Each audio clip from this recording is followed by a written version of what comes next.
Phone لگایا، او عبد الرحمن happy new year. کیا ہے ہیپی نیو ایئر؟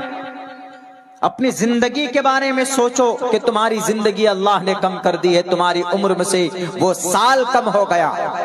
کتنی نمازیں پڑھی تم نے، کتنے اچھے کام کیے تم نے، کتنا جھوٹ بولا ہے تم نے، کتنی بےایمانی کی ہے تم نے۔ اس پر ریسرچ ہونا چاہیے، اس پر غور و فکر ہونا چاہیے، اس پر کنسیڈر ہونا چاہیے۔ نہیں، ہیپی نیو ایئر اس کی شروعات کب سے؟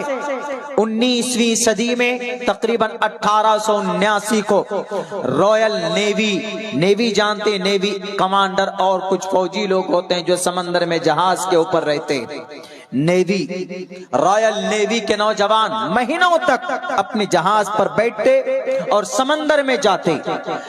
ان کی طبیعت بور ہو جاتی تو اسی لیے وہ اپنے جہاز میں کبھی کبھی ایسا کرتے، وہ کبھی کبھی اپنی پیدائش کے دن پر خوشی مناتے، غبارے ڈالتے، اپنے جہاز کو زیب و زینت میں تبدیل کرتے اور ہیپی برتھ ڈے بولتے۔ جب ان سے بھی ان کا من نہیں بھرا تو کبھی کتے کی پیدائش پر، کبھی بلی کے برتھ ڈے مناتے، کبھی کتے ٹامی بول کر اس کا برتھ ڈے مناتے۔